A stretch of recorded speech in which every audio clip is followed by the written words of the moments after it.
BYD versus Toyota. Mindset orang Indonesia udah mulai berubah. Toyota Indonesia Februari 2026, pangsa pasar itu 27,8%. Turun 7,7% dibanding Februari tahun lalu. Bulan yang sama, satu merek baru yang masuk Indonesia Januari 2024. Belum genap 2,5 tahun jualan di sini. Udah di peringkat 6 dengan pangsa pasar 5,7%. Namanya BYD.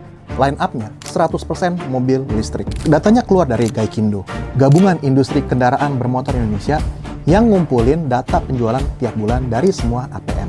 Toyota jual 22.522 unit, BYD 4.653 unit. Dan kalau ada yang pikir ini cuma anomali satu bulan, data bilang sebaliknya. Satu pertanyaan dulu. Pertanyaan pertama adalah, kalau BYD bisa rebut 5,7% pangsa pasar dalam 2 tahun dengan line up all EV, sementara Toyota turun 7,7% di periode yang sama, apa yang berubah di kepala konsumen Indonesia? Itu pertanyaan tunggal yang mau kita kupas hari ini. Harga TCO atau Total Cost of Ownership 5 tahunan, perang diskon, semua orang udah bahas. Saya mau bahas yang lebih dalam, persepsi konsumennya. Ada indikasi jelas preferensi konsumen mulai bergeser. Saya bakal tunjukin datanya pelan-pelan, supaya kalian bisa lihat sendiri. Karena pas saya pertama lihat tren ini, saya pikir, oke, mungkin Toyota lagi bad month kali ya. Tapi pas saya tarik datanya 5 tahun ke belakang, saya sadar sama apa yang sebenarnya terjadi. Toyota stuck di 32-33% selama bertahun-tahun. Lalu dalam 1 tahun terakhir, turun tajam 5 poin. Yang baru kelihatan jelas di 2026 itu break tajam dari pola stabil sebelumnya. Bukan zigzag bulanan biasa. Mari kita kasih konteks. Tahun 2019, Toyota Indonesia pangsa pasarnya 32,2%. 1 dari setiap 3 mobil baru yang terjual di Indonesia waktu itu, logonya adalah Toyota. Itu dominasi yang nyaris monopoli. Tahun 2021, naik tipis ke 33,3%. Tahun 2024, ketahan di 33,4%.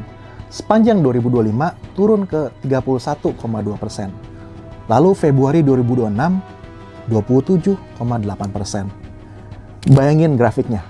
5 tahun stuck di 32-33%, lalu dalam setahun terakhir turun tajam 5 poin persen ke 27,8%.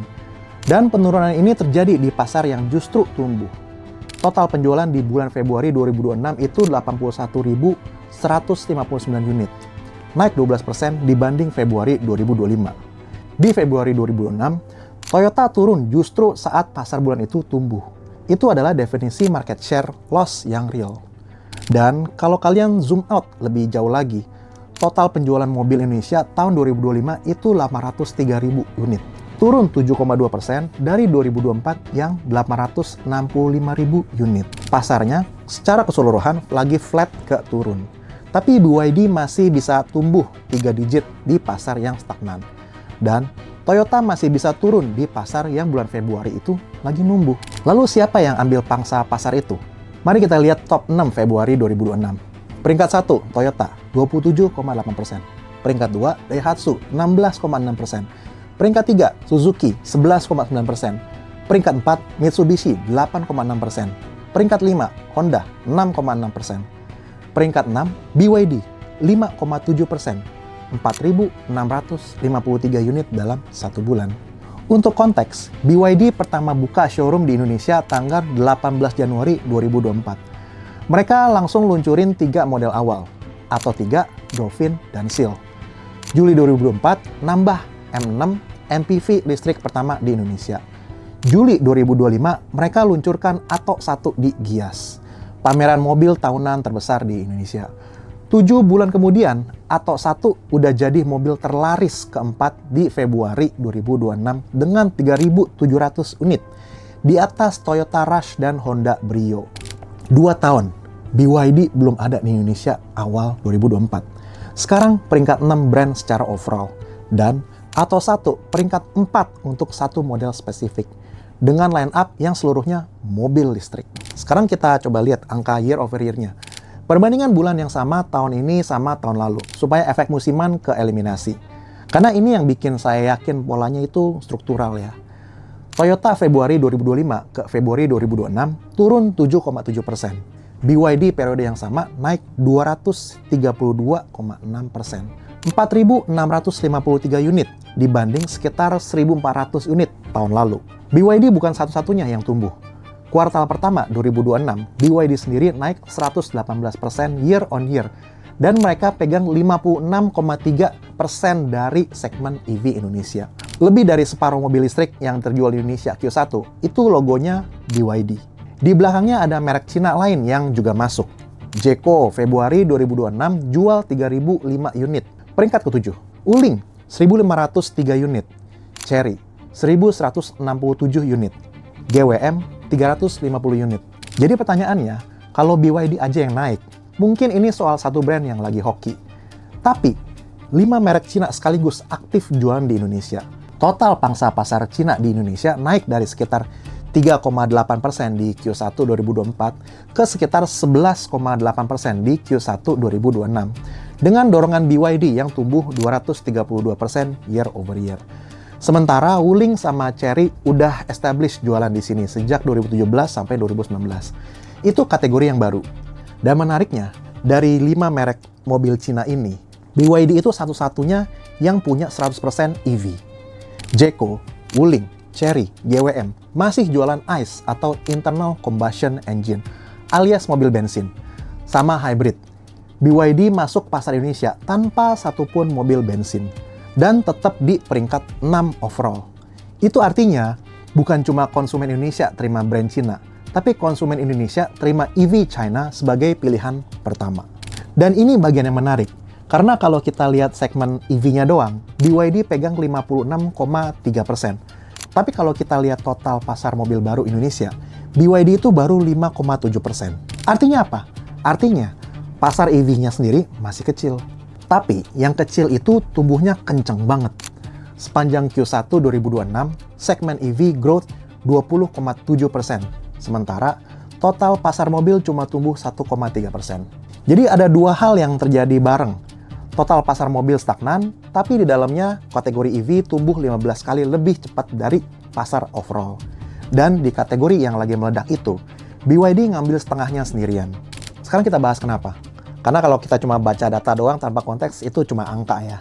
Pertama, kebijakan. Peraturan Menteri Dalam Negeri Nomor 11 Tahun 2026 atau Permendagri 11 efektif April, pajak kendaraan bermotor untuk EV sekarang diserahkan ke daerah. Bukan lagi 0% nasional, tapi di DKI Jakarta, lewat surat edaran Mendagri, Gubernur diinstruksikan pertahanin pembebasan pajak EV 100%. Per Mei 2026, Pemprov DKI resmi pertahanin PKB sama BBNKB, alias pajak kendaraan bermotor sama bea balik nama. Rp0 buat semua mobil listrik di Jakarta. Daerah lain kebijakannya bisa beda, tergantung Pemda masing-masing. Jadi insentif fiskal EV di Jakarta masih utuh. Buat pembeli di Jakarta, harga BYD efektif jauh lebih murah dibanding kalau kena pajak normal. Kedua, supply chain.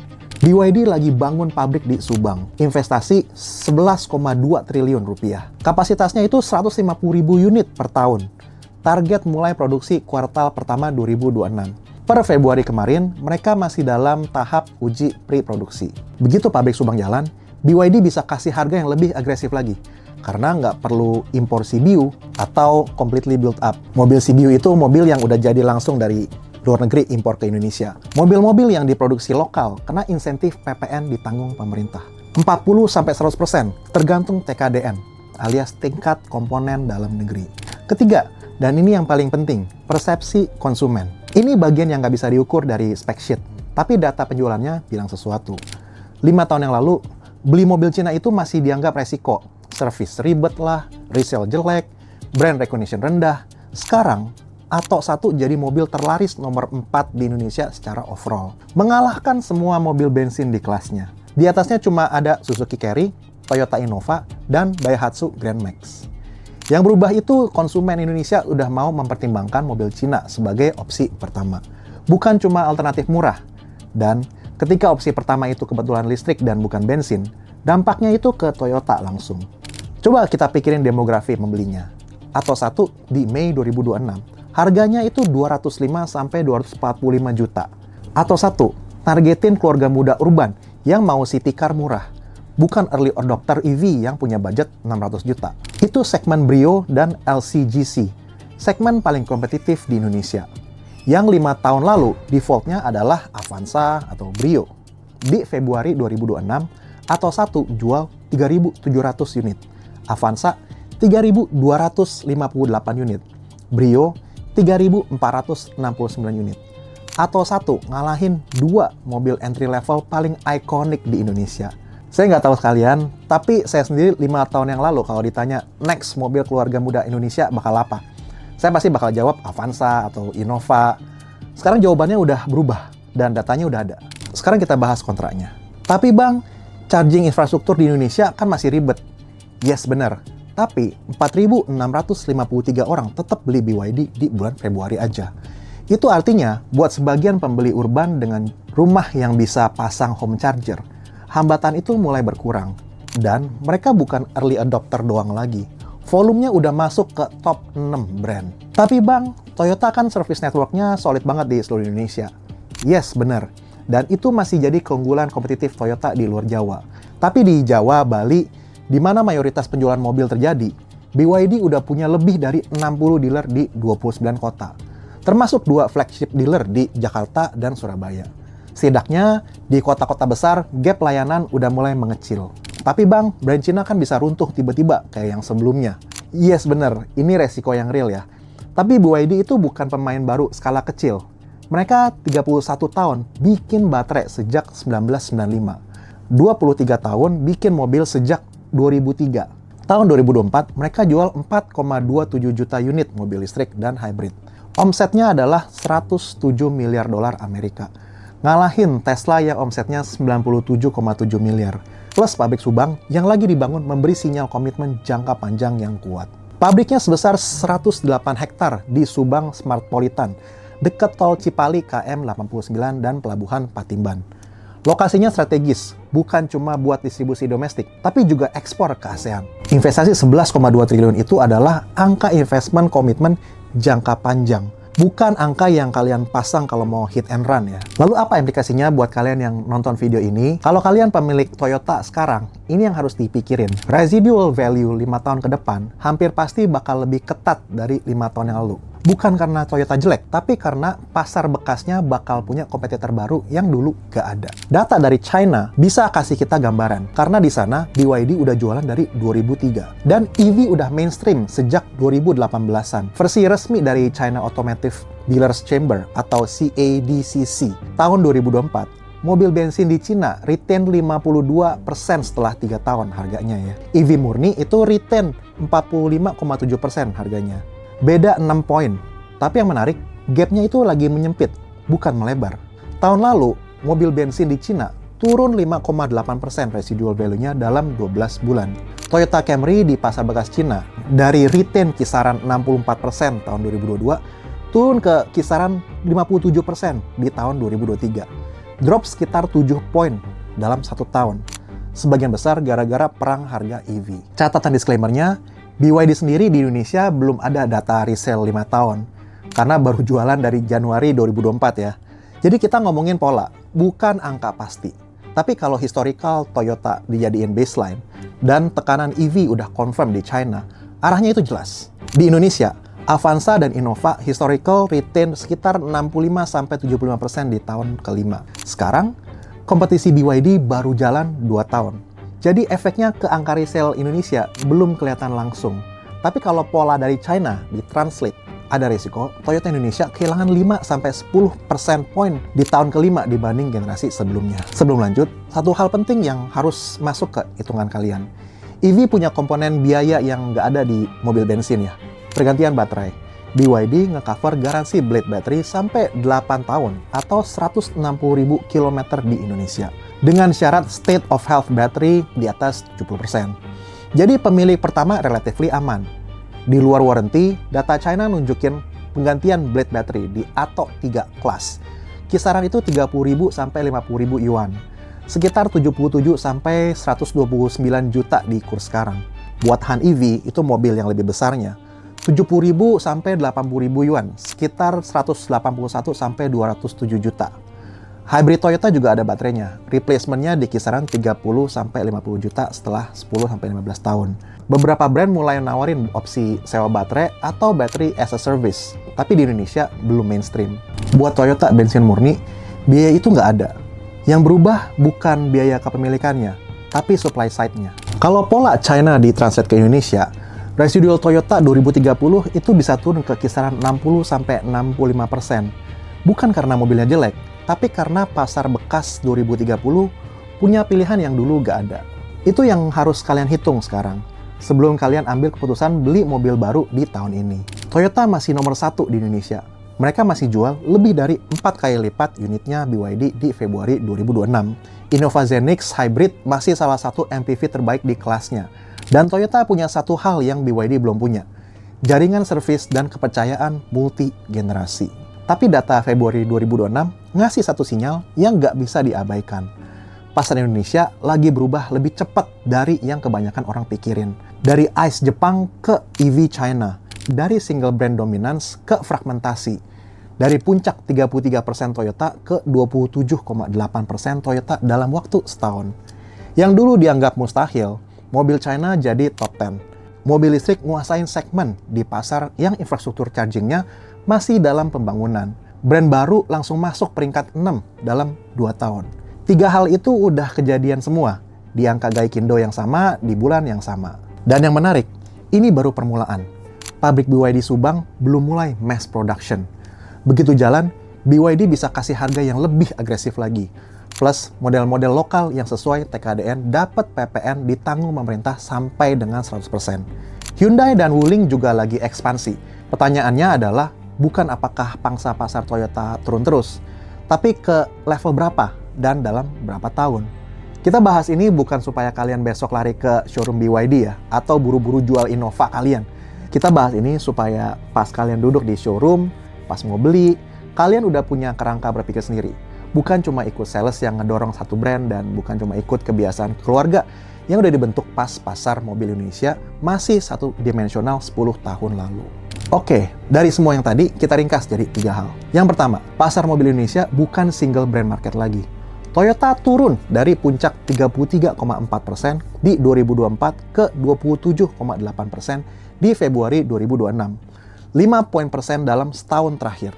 Itu break tajam dari pola stabil 5 tahun sebelumnya, bukan zigzag bulanan biasa.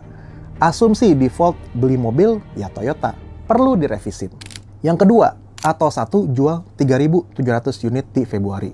Ngalahin Avanza 3.258 dan Brio 3.469 di segmen entry level yang dulu paling didominasi oleh merek Jepang. Konsumen Indonesia udah mulai terima EV China sebagai opsi pertama di segmen city car. Bukan cuma alternatif murah, shift-nya itu struktural, bukan cuma musiman. Yang ketiga adalah residual value mobil Jepang 5 tahun ke depan. Kemungkinan beda jauh sama 5 tahun yang lalu. Bukan karena Toyota jelek ya, tapi karena pasar bekas 2030 punya pilihan yang dulu gak ada. Input ini harus masuk ke hitungan kalian sebelum beli mobil baru tahun ini. 3 hal ini lahir dari data Februari 2026 yang sama, di bulan yang sama. Kalau kalian ada di posisi mau ganti mobil tahun ini atau tahun depan, apa yang akan kalian pikirkan? Apakah masih otomatis beli Toyota? Atau ada satu poin di atas yang bikin kalian mikir ulang? Tulis di komentar, saya akan baca. Ini bukan rekomendasi beli mobil, cek kebutuhan kalian masing-masing, hitung pemakaian sehari-hari, hitung infrastruktur charging di rumah kalian, hitung pemakaian jarak jauh. Tapi kalau kalian belum pernah test drive BYD sama sekali dan udah otomatis mau beli Innova lagi, worth it banget buat mampir ke showroomnya sekali aja. Sebelum kalian putusin. Gue Mark Hartono, sampai jumpa di video berikutnya. Bangun pagi buka car warna merah kayak darah, katanya jangka panjang tapi panik paling parah, katanya riset semalam nonton TikTok 2 jam.